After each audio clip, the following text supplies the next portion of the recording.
like a boss. So these are some of the 3 steps that you gotta avoid, right? So one of the most important things when it comes to avoiding manipulation is detaching yourself from the outcome. You see, for men, right? For example, you women, and you women know exactly what I'm talking about, okay? You cannot fuck with a guy if he doesn't care about you, right? And also, you cannot fuck with a guy if he has other options, all right? Now, what does other option means? Other option doesn't just mean fucking sex. Other options mean validation. They get their validation from different sources. The more you love someone, the more of their validation you exclusively want. So, why do we need validation? Simple, because we lack it from our own selves. The natural tendencies of humans is to feel a lack inside, and that lack inside will manifest itself through you trying to find companionship. That's part of and that companionship will lead to more reproduction. I think it's part of the DNA of humans, so that you could keep fucking and keep having kids, right? So when it comes to detaching to manipulation, the first thing you got to do is stop. How can I say this? Raise your standards, and because raising your standards automatically detaches you. In other words, if you say, "I will not accept bullshit from men," right?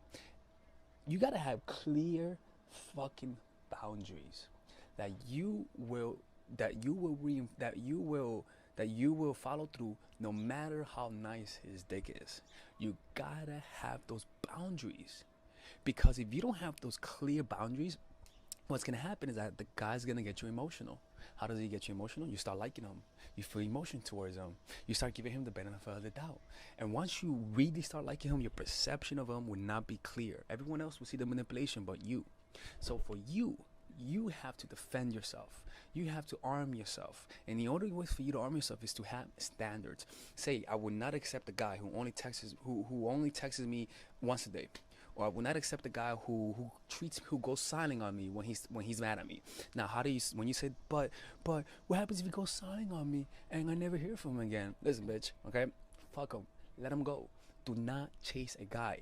Lose the guy rather than chasing him. Make that a fucking policy. Do not chase a guy out of emotion. Only chase a guy out of strategy.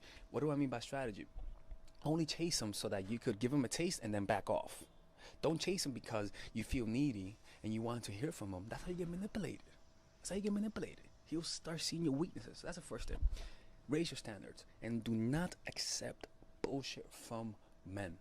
Have clear boundaries, and the most important thing, be willing to walk away. Be willing to walk away at the drop of a switch. That's how it has to be. There's no other way around it. Because what's gonna happen is that he's gonna hurt you.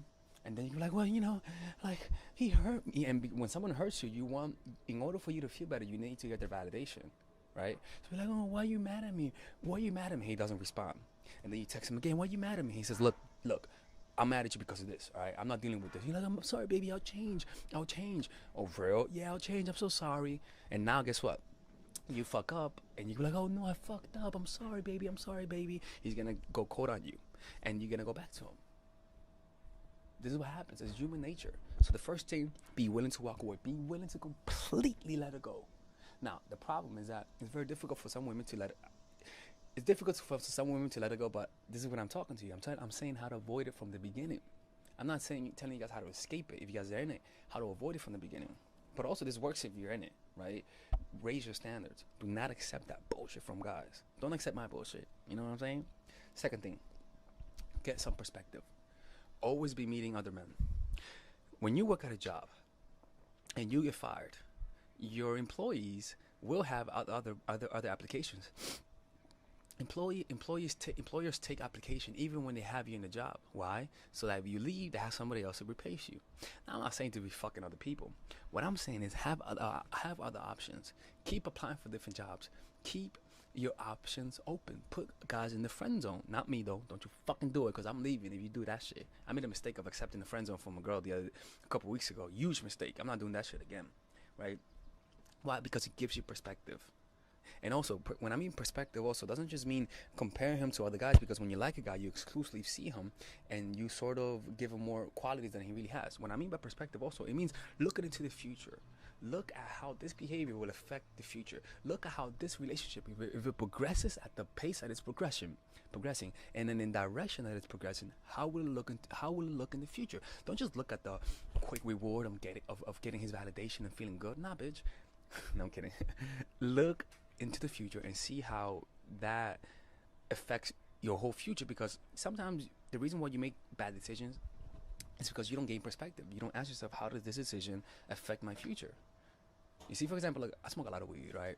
And something that helps me stop smoking sometimes is not just seeing the initial high you get, but also seeing what will happen afterwards. Okay, I'll get high, but then the next time I'll smoke 2 hours later, right? And I'll get kind of high, and then 3 hours later, and I'm like, fuck, I'm not even getting that high. 4 hours later, I'll smoke another one, and then I'm like, fuck, now I'm chasing the magic dragon. You see? And so when I think about that, and I don't just focus on the reward, but also what will happen today, what happened 1 hour, 2 hours, 3 hours, 4 hours, then my mind begins to get more perspective, and it'll be a lot easier to let it go, right? And the last thing, focus on the larger goal. Have a goal in mind. Have a model of the relationship you want to have. Write it down. Write down how you want to be treated. Write down how he's going to be treating you, how you're going to be treating him, and the dynamic. Who's chasing who? What does he do for a living? What kind of friends does he have? How does he treat you? How does he talk to you? How does he talk to your friend? And also have things you will or will not accept in terms of your dream relationship. And every time you meet a guy, compare him to that. Ask yourself, is he worth it? And look for reasons to leave him, to overcompensate for your desire to overcompensate for your constant need to make him pass. You know what I'm saying? It's kind of like when you like someone, you're like, fuck, I want him to be good. I want him to be my kind of guy. And then he calls you a bitch, and you're like, well, he called me a bitch, but you know, he gave me a hug the other day. You see what I'm saying? So have the role model of the kind of relationship you have. It's kind of like having the role models. Sometimes you had bad role models for relationships, and so you accept shitty. Get a role model in your mind. Think about the perfect relationship and keep looking at that in your head. Your mind will focus on that. Your mind will how can I say, your mind will make that an obsession and will not accept any more than that. And the most important thing, when a guy doesn't meet your standards, just because he's good looking and just because you like him emotionally, if he doesn't meet those standards, you gotta let him go. You have to let him go. You're gonna respect yourself more in the long run, but you have to let him go. You see what I'm saying? Any inconsistency, if he starts texting you once a day, if he takes days to text you, don't text him back until he starts begging you. Don't text him back. If he says, hey, how you been? Don't text him back. If he flakes on a date with you, if he flakes at the last second, don't text him back. Say, if he says, hey, look, I'm sorry, I'm not going to be here today, I won't be able to make it, and it's 1 hour before the date, don't text him back. Only text him when he begs you. He says, why? And you be like, look, man, I don't deal with this shit, man. If you want to play games, go somewhere else. You have to be like that. That's the only way to get a guy to respect you. You feel me? All right, ladies and gentlemen, if you guys ever want to learn how to use your feminine energy to influence people, learn how to use your masculine energy to become more assertive, and also learn how to blend both energies to improve your dating life, your spiritual life, honestly, your relationship life, your family life, your career life, this is the course for you. If I had to make a course for my nieces, I have two nieces, one is 19 and one is 15. 16. Holy shit. Oh my God, he's a bad fucking uncle. He's a bad uncle. Get him. Shut up, Melissa. You should get this course, right? And this is the course that I will make for them. So, for example, watch the curriculum, right? In the first week, we're going to be showing you how to establish a strong masculine foundation without letting it hurt your feminine energy. This masculine foundation is a source of who you are, right? It's your bodyguard. Without this, whatever feminine energy you create will be destroyed by the outside, because your masculine is your shield. So we'll talk about goal setting. We'll talk about how to develop a serious attitude. We're gonna be talking about how to use more logic, how to use more goal-oriented behavior. It's more how to be a man. Now the next one is how to embrace the feminine energy, right? This one will teach you about how to minimize excessive masculine traits, developing self-awareness, healing abundant feminine energy, regulating your emotion, mastering voice qualities and facial expressions, surrendering control, and allowing pain to be felt. This is honestly, this will supercharge, like Kaioken, your masculine energy. After that, we have femininity in the workplace and how to be feminine in the workplace without letting people take advantage of you, and the nuances of how women in power should behave versus women who are subordinates in the workplace, and even the dress code. This is based on psychology, people. It's kind of insane. I'm actually excited about this one. The next week, we talk about navigating the labyrinth of male and female friendship. And this, a lot of women find confusing, so we talk about that. And how to identify envious friends, how to identify the good friends, how to keep male friends, and how to keep female friends. Week 5, we talk about how to release the burden of the past and stop and destroy mental projections. This is actually really powerful. And then week 6, we talk about how to increase your observational power so that you could read people better. And we have a bunch of bonuses. The course starts at $99, and you guys can pre-order the course today at $69 before it goes out. If you're watching this, most likely I'm in the meditation retreat, so I will be praying for all of you guys.